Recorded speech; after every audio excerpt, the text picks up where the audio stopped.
o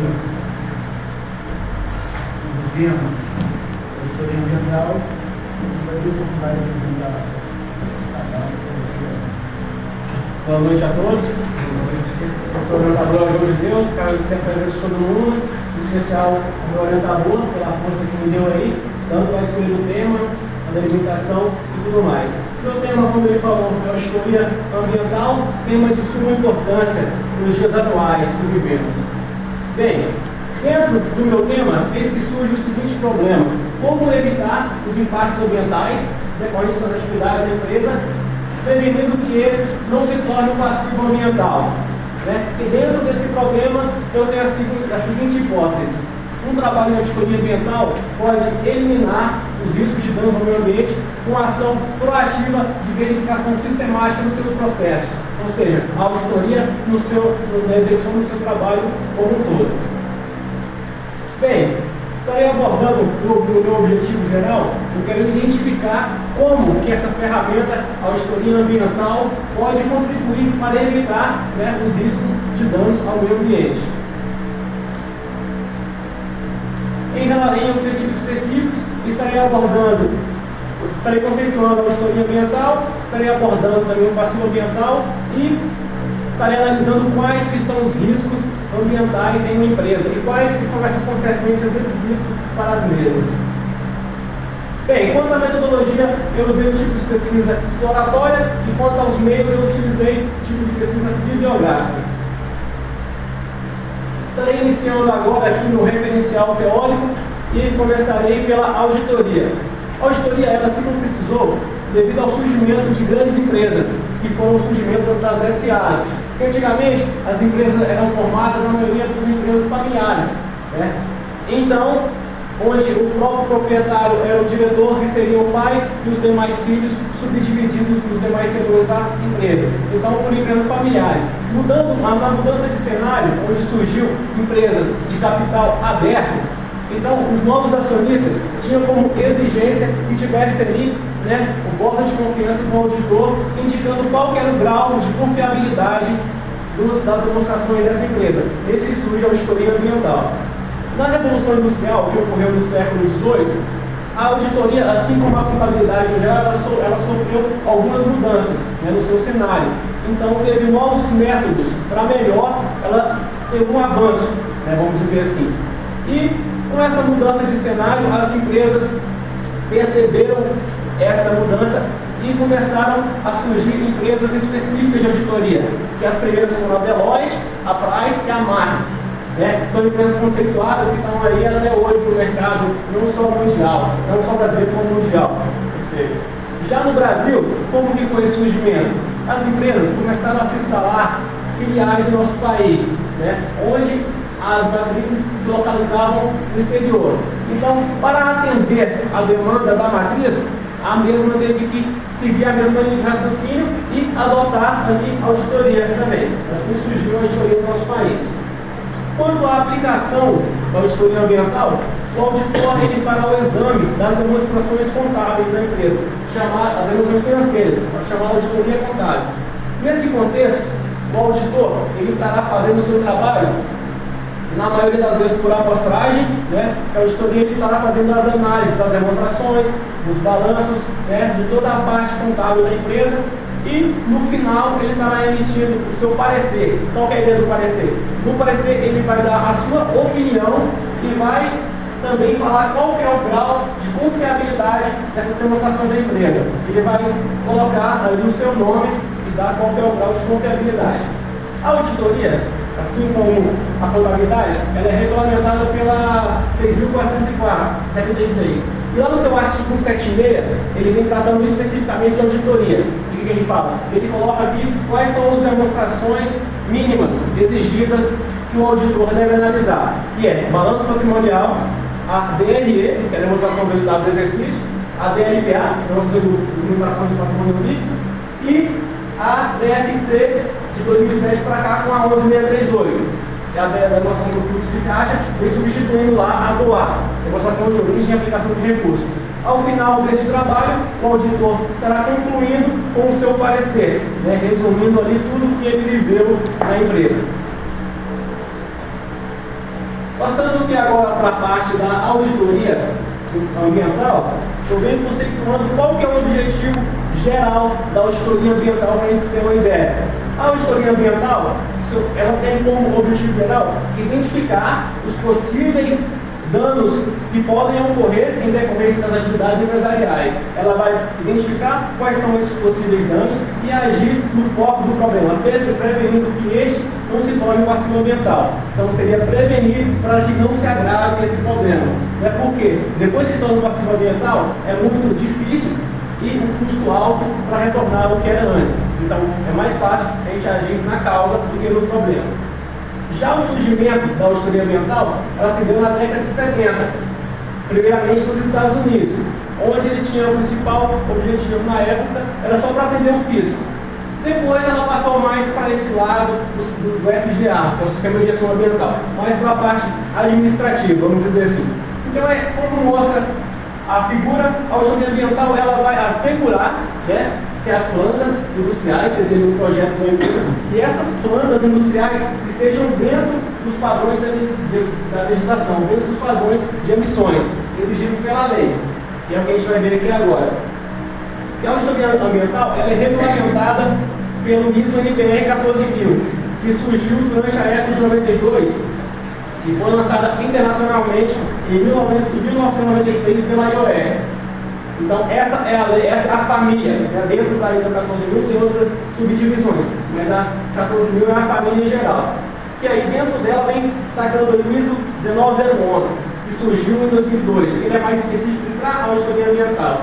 Então, ele vem regulamentando aí tudo em relação à auditoria ambiental. Ela vem traçando as diretrizes. O que ela vem falando? Os princípios da auditoria ambiental, ela vem falando do gerenciamento de um programa de auditoria ambiental, como que ele deve ser elaborado e executado, né? Vem falando também a atividade de auditoria, competência, quem que pode e quem não pode exercer essa atividade e, por fim, a avaliação dos auditores. Vou partindo agora aqui mais para a parte de execução da auditoria ambiental, eu vou trazer para vocês como que funciona esse processo. Como que se executa a auditoria ambiental? Bem, ela é dividida em 3 partes, onde temos a pré-auditoria, parte antes, a auditoria propriamente dita e a pós-auditoria. Na pré-auditoria, o auditor irá ali reunir a sua equipe, ver quantas pessoas ele precisa, vai elaborar os critérios, né, a seleção dos documentos, o plano de auditoria e também as definições e atribuições, o que cada um vai fazer ali da equipe. Na auditoria propriamente dita, ele vai fazer a reunião de abertura, onde se inicia seu trabalho, vai fazer a coleta de evidências, né, onde ele vai lá na planta industrial, lá na filial X, vai fazer a coleta de dados e elaborar então o seu relatório final e a seguinte, se tiver alguma medida corretiva, o que precisa melhorar na determinada empresa onde ele fez a auditoria. Depois, ele vai fazer a revisão, após a auditoria, que é a terceira parte, vai fazer a revisão e elaborar o relatório final. É isso. Passivo ambiental. O passivo ambiental, ele representa então, o que é esse cara? Ele representa os danos causados ao meio ambiente. Sendo assim, a empresa vai ter uma obrigação jurídica, né, com o meio ambiente. Aí a gente passa daquela ideia, a gente vê uma empresa como uma sociedade, e o passivo ambiental, ele é um ponto negativo. Por quê? Porque ele vai trazendo o resultado operacional da empresa para baixo. Fora a visão de que o passivo ambiental, para a sociedade, é mais negativo ainda. Porque a sociedade já entendeu que o meio ambiente é uma das principais fontes de vida, se não é a mais. Então, quando ela tem um passivo ambiental, fora o desgaste financeiro, ela vai ter o desgaste com a sociedade, né? A imagem negativa que ela está passando. As empresas, outras empresas inteligentes como elas são, aproveitam essa deixa para fazer o marketing verde, né? Como eu coloquei exemplos aqui, marketing verde é ela usar essa falha das outras empresas, essa consciência que a sociedade tem, que o meio ambiente, né, é uma fonte de vida, a gente necessita para a sobrevivência. As empresas utilizam isso para promover o seu marketing, como temos o exemplo da Natura, né, que faz produtos naturais, da Amazônia e muito mais. Bombril, que lançou essa esponja de aço biodegradável, né, com o intuito de não prejudicar o solo onde ela foi descartável. E para mim a mais interessante e a mais inteligente é a propaganda da Coca-Cola. É um exemplo bem recente aí, todo mundo vai estar lembrando, ela nas construções dos estádios, ela lançou aquele projeto para estar fazendo a coleta das garrafas PET, certo? Reciclando para construir as cadeiras lá nos estádios. Então tudo isso aí é um jogo de marketing. Outro lance interessante que dentro, na garrafa PET da Coca-Cola, se você olhar nas costas dela, vai estar lá especificando que ela é um produto reciclado e algumas, 80% das garrafas são produzidas pelos resíduos da cana-de-açúcar, depois da produção do álcool. Né? Eles também reutilizam aquilo ali para reciclar e fazer a garrafa PET. Bem, com essas consequências dos desgastes causados pelas atividades da empresa, causando o passivo ambiental, além disso, temos também a afetação da fauna e da flora e da sociedade que estará envolvida nesse problema. Um exemplo que eu tenho bacana é das hidrelétricas, quando elas vão se instalar em um determinado local, ela vai ter que evacuar por uma área para fazer a inundação, certo? E o que acontece? Aquela área que ela inundou estará prejudicando a fauna e a flora, que era nativa daquele local, alguma sociedade que se habitava por ali vai estar prejudicando todo mundo, entendeu? E, além disso, eu coloquei alguns exemplos aqui de riscos ambientais que normalmente se tornam passivos ambientais, que são produtos ou insumos vencidos, né, já vão para passivos ambientais, recuperação de áreas degradadas, reassentamentos humanos, como eu acabei de falar da hidrelétrica, e o que nós temos mais conhecido aí, baterias, pilhas e pneus usados. Por quê? Esse é o principal mais visível, seria um problema mais grande que a gente tem, porque as empresas não têm um sistema de captação dessas baterias e pilhas que vão lançadas no mercado. Ela só tem a preocupação de efetuar a venda, e depois disso, ela não trabalha com reciclagem. Alguns operadores de celular já tentaram fazer isso, mas o sucesso não veio, entendeu? Aí, o que acaba fazendo é isso que mostra na imagem, a poluição dos nossos rios, poluição do solo, do ar, tudo isso causado, e tudo isso em consequência dos desgastes causados pelas empresas.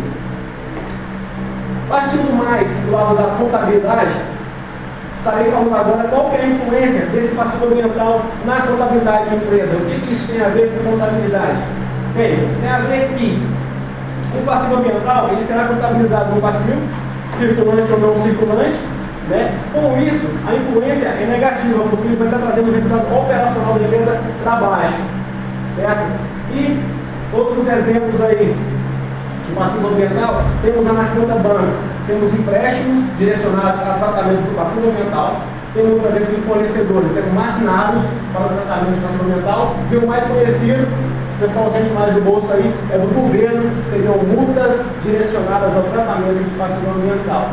Então, essa é a influência do passivo ambiental na contabilidade. Está trazendo, como mostra aqui na imagem, o resultado operacional da empresa para baixo. Então, é super negativo. Estarei finalizando o meu trabalho com as considerações finais e eu considero que o estudo ele me possibilitou ver o quanto que a auditoria ambiental é importante para uma organização. E no século XXI que nós estamos, no cenário atual, uma empresa tem uma visão de crescimento e se manter no mercado, ela não pode deixar isso de lado, ela tem que enxergar isso como uma oportunidade. Usar a sociedade com a visão que ela tem de que a natureza é um item necessário para a sobrevivência. Então, uma empresa nos dias atuais é indispensável que ela tenha esse setor dentro do seu plano. E concluo que, respondendo ao meu problema, eu concluo que sim, é possível evitar os impactos ambientais com as atividades da empresa, se for executada uma auditoria ambiental ali rígida, seguindo o que está estabelecido lá no ISO 19011. Então essa imagem retrata bem qual que é a nova visão das empresas atuais. Seria todos os colaboradores com o mesmo foco direcionado à preservação do meio ambiente. Vou estar deixando aqui agora uma mensagem para cada um levar um pedaço aí contigo para refletir. Se você tem metas para 10 anos, plante arroz. Se você tem metas para... Aliás, se você tem metas para 1 ano, plante arroz. Se você tem metas para 10 anos, plante uma árvore. Se você tem metas para 100 anos, então eduque uma criança. Se você tem metas para 1000 anos, então preserve o meio ambiente. Quero agradecer a todos pela presença, tentei abordar o mais breve e rápido possível. Muito obrigado.